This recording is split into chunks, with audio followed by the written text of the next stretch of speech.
नमस्कार, आप सभी का बहुत बहुत स्वागत है सर्वधर्म संगम चैनल के शो संत संगम में। और मैं हूं आपके साथ अंशिका।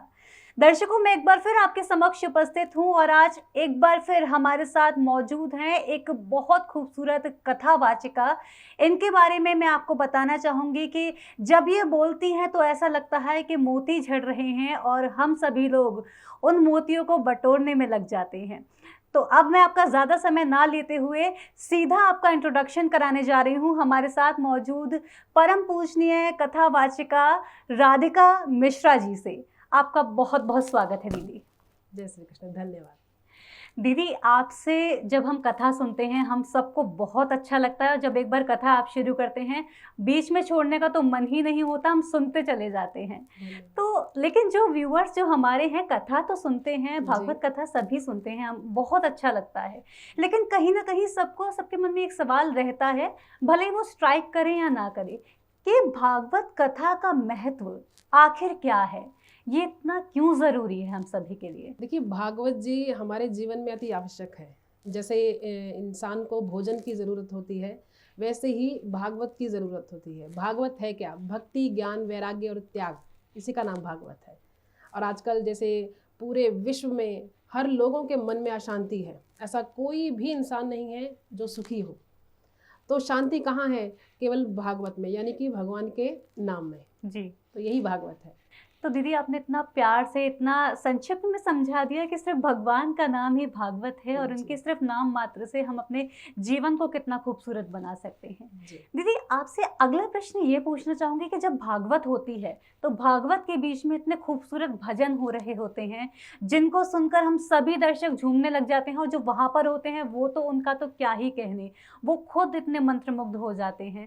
तो इसके बारे में जानना चाहूँगी कि भागवत के बीच में भजनों का क्या महत्व है। देखिए, भागवत के बीच में यदि हम केवल भागवत जी की कथा कहें तो हम लोग उसे आसानी से नहीं सुन सकते, मतलब स्थिर होकर नहीं बैठ सकते, क्योंकि हमारे जो शास्त्र हैं, वेद हैं, वो संस्कृत में हैं। तो आम जनमानस में वो सामर्थ्य नहीं है कि उन्हें समझ सके। तो 1 घंटा बोलेंगे निरंतर, 2 घंटा, लेकिन बीच में थोड़ा सा समय खाली हो जिसमें हम भजन गाएं ताकि लोग मंत्रमुग्ध हो सके, तो यह अति आवश्यक है। जी, तो दीदी इसको ऐसे समझ सकते हैं कि जब हम कथा का श्रवण कर रहे हैं तो हम उस भाव में, हमारे अंदर वो भाव आते जाते हैं और हम भगवान से जुड़ते ज़रूर हैं, लेकिन हमारा मन चंचल है तो वो भटकने लगता है कहीं ना कहीं। तो जब आप भजन सुनाते हैं, जो भजन हम सुनते हैं, तो कहीं ना कहीं हमारा माइंड एक बार फिर से रिफ्रेश हो जाता है और हम फिर से भगवान श्री कृष्ण से, भगवान से जुड़ने एक बार फिर से लग जाते हैं। तो दीदी, अब मैं आपसे ये और जानना चाहूँगी कि जैसे भजन करते हैं, हम सभी भजन करने बैठते हैं, लेकिन आज के समय में बड़ी समस्या ये आ रही है कि भजन करने बैठ तो जाते हैं, मन तो बहुत होता है, लेकिन उस दौरान भजन करने में, भक्ति करने में फिर मन डगमगाने लगता है। कहीं ना कहीं पूजा पाठ को छोड़कर जो मन है, ये चंचल मन बाकी सब चीज़ों में घूमने लगता है। तो इसको स्थिर कैसे करें, इसके बारे में थोड़ा बताएं। देखिए, भागवत जी में 4 प्रकार बताए गए हैं जिनसे हम अपने मन को वश में कर सकते हैं। सबसे पहला, जितासनो जित श्वासो जित संगो जितेंद्रिय स्थूले भगवते रूपे मनः संधारये धिया। सबसे पहले जितासनो, आसन को जीतना है।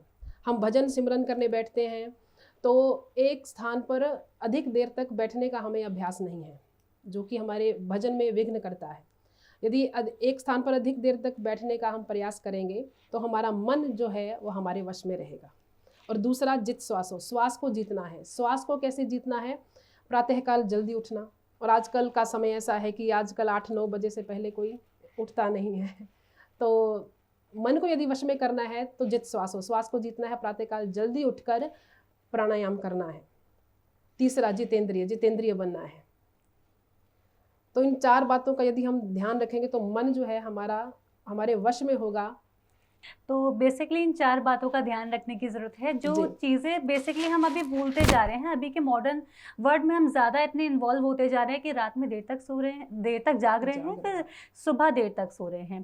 तो हमें सुबह जल्दी उठने की आवश्यकता है, जी। जिससे हम प्राणायाम कर सकें और अपने इंद्रियों को वश में कर वश सकें, में तो कर अपना मन थोड़ा काबू में आएगा। जी, बिल्कुल। तो दीदी, अब मैं आपसे ये जानना चाहूँगी, जब हम कथा की बात कर रहे हैं, भागवत कथा की बात कर रहे हैं, तो श्री कृष्ण का नाम तो कैसे ही रह सकता है। जी, श्री कृष्ण से जुड़ता है रास लीला का नाम। हुँ, रास लीला के बारे में बात करें तो बहुत से लोग इसके बारे में बहुत कुछ बोलते हैं, हुँ। लेकिन इसका रहस्य क्या है, ये आपसे जानना चाहूँगी। देखिए, जो रासलीला है, ये भगवान की साधारण लीला नहीं है। ये किसी स्त्री पुरुष का मिलन नहीं है, ये आत्मा और परमात्मा का मिलन है। सबसे पहली बात, भगवान ने रास किनके साथ किया? गोपियों के साथ। तो ये गोपियाँ कौन हैं? गो कहते हैं इंद्रियों को, और पी यानी कि पीना। जो अपनी प्रत्येक इंद्री से कृष्ण रस पान करे वही गोपी है, और हम सब जो हैं वो भगवान की गोपियाँ ही हैं। और दूसरी बात, ये जो रास लीला है ये 6 महीने तक चली, और 6 महीने तक कोई भी गोपी अपने घर से दूर रह ही नहीं सकती थी। इसलिए ये साधारण लीला नहीं है। और आज के इस कलिकाल में इस लीला को हमारा युवा वर्ग किस भाव से देखता है, उसे हम सब जानते हैं कि भगवान करे तो रासलीला और मैं करूं तो करैक्टर ढीला।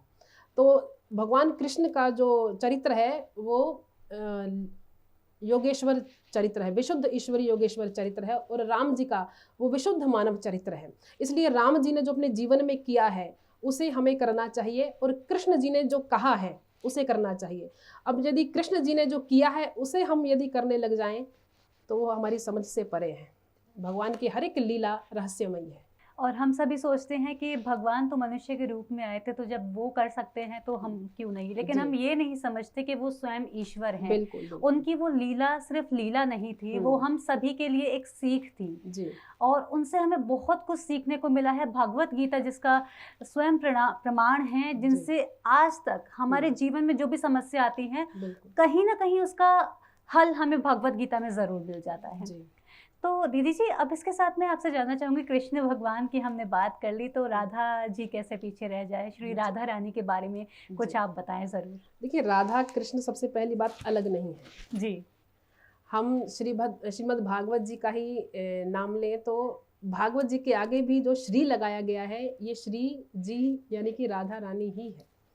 वो बात अलग है कि आजकल कहते हैं कि राधा जी का नाम भागवत में नहीं आया। अरे, प्रारंभ में ही जिनके आगे श्री लग गया तो वो साक्षात राधा रानी है, और राधा कृष्ण कोई अलग नहीं है, एक ही है। तो दीदी जी, आपने रासलीला के बारे में बहुत खूबसूरत हमें बताया। इसके साथ ये जानना चाहूँगी कि रासलीला जो है बहुत अद्भुत हमें प्रतीत होती है, तो ये कहाँ हुई होगी, किस तरह से हुई होगी, थोड़ा इसके बारे में डिटेल्स प्लीज़ बताएं। देखिए, महारास लीला जो भगवान श्री कृष्ण ने करी गोपियों के संग, राधा रानी जी के संग, वो वृंदावन में आज भी स्थान है जिसका नाम है निधिवन। आज भी निधिवन वो ऐसा स्थान है जहाँ पर आज भी भगवान रास करते हैं। 8 बजे के बाद वहाँ के द्वार बंद हो जाते हैं। वहाँ कोई कीड़ा मकोड़ा बंदर कोई कुछ नहीं वहाँ रह सकता, तो सभी बाहर निकाल दिए जाते हैं। तो वो स्थान आज उनके आसपास जितनी भी बिल्डिंगें हैं, वो लोग यदि देखें तो उन्हें केवल एक प्रकाश दिखाई देता है और कुछ नहीं। उस रास को देख नहीं पाते। यदि कोई देख भी ले तो वो जीवित नहीं रहता। तो इस तरह से इतनी अद्भुत लीला है, इसको हम कह सकते हैं कि भगवान श्री कृष्ण की कि निधिवन में जो लीला होती है उसको जो कोई देख ले तो वो अपने मतलब हम कह सकते हैं कि अपने सुध-बुध गवा देता है। जी, बिल्कुल। इतना खूबसूरत नज़ारा देखकर वो समझ नहीं पाते हैं कि ये हमने क्या देखा, और इतना ज़्यादा हमारे माइंड पे इम्पैक्ट होता है कि हम अपनी सुध-बुध गवा देते जी। हैं। तो दीदी जी, इसके साथ ही साथ मैं और भी कुछ आपसे जानना चाहूँगी श्री कृष्ण और श्री राधा के बारे में, जो हम लोगों को ऐसा लगता है कि अभी तक हमने ऐसा सुना नहीं, कुछ ऐसी चीज़ें उनके बारे में। कहते हैं कि श्री कृष्ण और राधा जी का विवाह नहीं हुआ था, वह उनकी केवल प्रेमिका थी, लेकिन ऐसी बात नहीं है। हमारे ब्रह्म वैवर्त पुराण में वर्णन आता है कि राधा कृष्ण का विवाह ब्रह्मा जी ने कराया। कहाँ पर? वृंदावन के भांडीर वन में। आज भी वो स्थान है जहाँ पर वो चिन्ह आपको देखने को मिलेंगे, जो कि प्रमाण है भगवान राधा कृष्ण जी के विवाह के। तो दीदी जी, भजन के बारे में अभी मैंने आपसे पूछा, जो आपने बताया कि हम मन को कैसे अपने आप को केंद्रित कर सकते हैं, मन को कैसे कंट्रोल कर सकते हैं। यही एक और प्रश्न है कि यदि हम भजन कर रहे हैं, कथा कर रहे हैं, हमारा मन नहीं लग रहा, और तभी भी अगर हम भजन कर रहे हैं या कथा कर रहे हैं, तो क्या उसका भी फल हमें उतना ही मिलेगा, या हमें अगर मन नहीं लग रहा तो कथा नहीं करनी चाहिए, पूजन नहीं करना चाहिए? जी, ऐसी बात बिल्कुल नहीं है कि हमें हमारा मन यदि भजन में लगे तो ही हमें भजन सिमरन करना चाहिए। भजन सिमरन में मन लगे चाहे ना लगे, हमें भजन छोड़ना नहीं चाहिए, क्योंकि गोस्वामी तुलसीदास जी महाराज ने कहा है कि तुलसी मेरे राम को रीझ भजो या खीज, भोम पड़े जामे सभी उल्टे सीधे बीज। जिस प्रकार से किसान खेत में बीज बोता है, वो ये नहीं देखता कि उल्टा है या सीधा, वो बस बो देता है और फिर फसल तैयार होती है। ऐसे ही हम परमात्मा का भजन सिमरन चाहे मन से करें चाहे बिना मन के, उसका फल हमें अवश्य मिलता है। दीदी जी, क्योंकि ऐसा हमने काफ़ी बार सुना है, मैंने भी कई जगह सुना है कि अगर आपका पूजा करने का मन नहीं कर रहा है, तो हमें ज़रूर पूजा करनी चाहिए। जी क्योंकि ऐसा कहा जाता है कि अगर आपका मन नहीं कर रहा है, आपको कुछ करने से रोक रहा है, तो आपको और ज़्यादा करनी चाहिए। क्योंकि वो जो चीज़ नेगेटिव चीज़ हमें रोक रही है, तो उसको छुटाने के लिए हमें ज़रूर करना चाहिए। क्या ऐसा है? बिल्कुल, देखिए हमारी ये जो आत्मा है ये उसी परमात्मा का अंश है। हमारा ये जो हमारे पाप कर्म होते हैं, ऐसा कोई इंसान नहीं है आज के इस समय में जिसने कोई पाप ना किया हो, क्योंकि इंसान है गलती का पुतला। तो वो हमारे पाप कर्म ही है जो हमें परमात्मा के समीप जाने से रोकते हैं। हमारा भीतर ही एक बार इच्छा हुई कि हम भजन करें या परमात्मा के समीप बैठे थोड़ी देर के लिए, लेकिन हमारे पाप कर्म हमें रोकते हैं, हमारा मन इधर उधर दौड़ता है, तो वो हमारे पाप कर्म ही है। तो इनसे कैसे बचा जा सकता है कि मन हो चाहे ना हो, जबरदस्ती बैठे, 1 घंटा नहीं लगेगा मन, 2 घंटा नहीं लगेगा, लेकिन आखिर में तो लगेगा ही।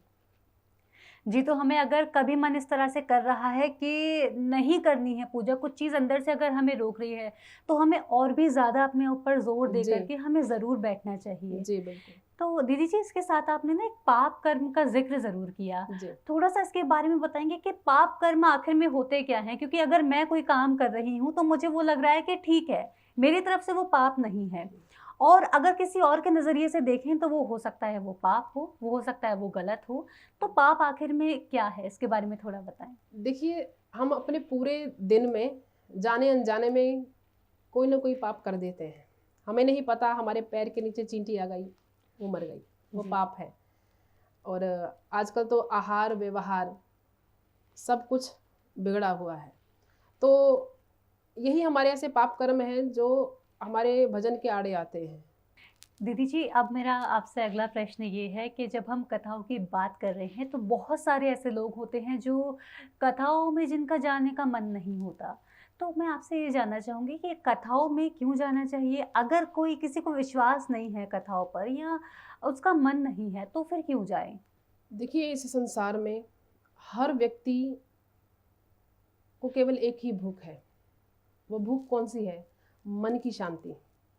आज इंसान के पास सब कुछ है, धन है, दौलत है, कोठी है, बंगला है, गाड़ी है, सब कुछ है, लेकिन एक चीज़ की कमी है, वो है मन की शांति। और मन की शांति कहाँ मिलेगी? केवल कथा कीर्तन सत्संग और परमात्मा के भजन में। इसलिए ज़रूर जाना चाहिए कथा सत्संग। जी, आपने बताया कि मन की शांति मिलेगी हमें कथा में, सत्संग में, भगवान के पूजन में। जी अब कुछ लोग ऐसे हैं जो भगवान को नहीं मानते, कुछ लोग बोलते हैं मुझे भगवान पर विश्वास ही नहीं, तो फिर उनको मन की शांति कैसे प्राप्त हो पाएगी? देखिए, परमात्मा के समीप जाएंगे तो ही मन की शांति मिलेगी, और अभ्यास तो उनको करना पड़ेगा, क्योंकि भगवान ने खुद कहा है कि मेरी ओर 1 कदम आओ, मैं 10 कदम ना आऊं तो कहना। बिल्कुल, बिल्कुल। जी तो दीदी जी, वो एक कदम हम कैसे बढ़ाएँ? अगर कोई मान लीजिए कोई नास्तिक है, अगर आप उन्हें समझाएँगी कि आपको अगर मन की शांति चाहिए, कोई नास्तिक है आपको दिख रहा है, वो परेशान भी है, चिंतित भी है, मन भी शांत नहीं है, तो आप उन्हें कैसे समझाएँगी कि वो एक कदम जो आपने बताया कि बस एक कदम भगवान की ओर बढ़ाना है, तो वो एक कदम कैसे बढ़ाएँ? देखिए, वो एक कदम क्या है? भगवान की कथा कीर्तन सत्संग। आजकल मोबाइल है, मोबाइल में कथा कीर्तन सत्संग लगाइए, उसे सुनिए। सुनने से नवदा भक्ति में कहा गया, श्रवणम कीर्तनम विष्णु स्मरणम पाद सेवनम अर्चनम वंदनम दास्य साख्यात्म निवेदनम। तो सबसे पहले भगवान की कथा कीर्तन सत्संग को सुनो। जिनके विषय में हमें ज्ञान ही नहीं होगा, उनके प्रति हमारी श्रद्धा हो ही नहीं पाएगी, इसलिए पहले उनके विषय में जानिए, तो हमारा मन जो है, तो नास्तिक भी आस्तिक हो जाएगा। जी, तो उसको ऐसे समझ सकते हैं कि अगर कोई नास्तिक है, तो उसको किसी विषय के बारे में जानकारी नहीं है। ऐसा कह सकते हैं। अगर हम ये समझें कि अगर मैं कहूँ कि ये पृथ्वी है, अगर मुझे इसके बारे में ज्ञान नहीं है तो मैं कहूँगी पृथ्वी तो फ्लैट है, चपटी है, मैं चल रही हूँ तो मुझे फ्लैट दिख रही है, मुझे तो राउंड नहीं दिख रही। तो ऐसा नहीं है कि जिसके बारे में ज्ञान नहीं है वो चीज़ है ही नहीं। हमें समझने की ज़रूरत है, ईश्वर को और समझने की ज़रूरत है। तो दीदी जी, मैं आपसे जानना चाहूँगी कि किस तरह से जो व्यक्ति है जिसको जानकारी नहीं है, आपने बताया कि उनके बारे में हमें थोड़ा-थोड़ा पढ़ने की ज़रूरत है। तो अगर जो नास्तिक है, ग्रंथों की बात आएगी वो पीछे हो जाएँगे, पीछे हट जाएँगे कि ग्रंथ मैं क्यों पढ़ूँ, मैं तो नास्तिक हूँ, मेरे को उससे क्या करना? उनको समझ में नहीं आएगा। ग्रंथों से पीछे होंगे, पूजा-पाठ से पीछे हटेंगे। तो क्या ऐसा कोई मोड है जिससे वो भक्ति की तरफ आकर्षित हो सकें? क्या बॉलीवुड के सॉन्ग या कोई और जैसे भक्ति के सॉन्ग हमें सुनने में मिलते हैं, क्या हमें उस ओर जाना चाहिए या नहीं? देखिए, बॉलीवुड के सॉन्ग ऐसा तो मुझे कुछ नहीं लगता कि इनमें इंसान यदि इन्हें सुने तो वो भक्ति की तरफ आकर्षित हो पाएगा। बॉलीवुड सॉन्ग में कुछ ऐसा नहीं है। हाँ, यदि हम भजन, कीर्तन, कथा श्रवण करें, क्योंकि कहते हैं कि बिनु परतीति न होए प्रीति, प्रीतु बिना नहीं भक्ति दृढ़ाई, जिमे खगपति जल के चिकनाई। तो कथा, कीर्तन, सत्संग से ही हम भगवान के विषय में जान सकते हैं, और जब तक उन्हें जानेंगे उसके बाद ही हमारी प्रीति या हमारी श्रद्धा उनके प्रति हो पाएगी। तो मैं आपका बहुत-बहुत धन्यवाद देना चाहूँगी, जैसे कि आपने हमें समझाया कि किस तरह से भजन हमारे लिए ज़रूरी है, किस तरह से भगवान स्वयं हमारे लिए ज़रूरी हैं। आपने बताया कि हम उनसे जुड़ कैसे सकते हैं। आपका बहुत-बहुत धन्यवाद दीदी जी, आप यहाँ आए, आपने अपना कीमती समय निकाल कर हम सभी का मार्गदर्शन किया। बहुत-बहुत धन्यवाद। धन्यवाद। तो दर्शकों, इसी के साथ आज के संत संगम के एपिसोड में बस इतना ही। आज के इस एपिसोड में हमने परम पूजनीय कथावाचिका राधिका मिश्रा जी के बारे में जाना, उनसे जाना कि हम किस तरह से कथाओं से जुड़ सकते हैं, क्यों ज़रूरी है आखिर कथाओं से जुड़ना, क्या हमें भजन करने चाहिए, और अगर भजन करते समय मन में विचार कुछ और आए, मन भटकने लगे तो मन को काबू में कैसे करना है।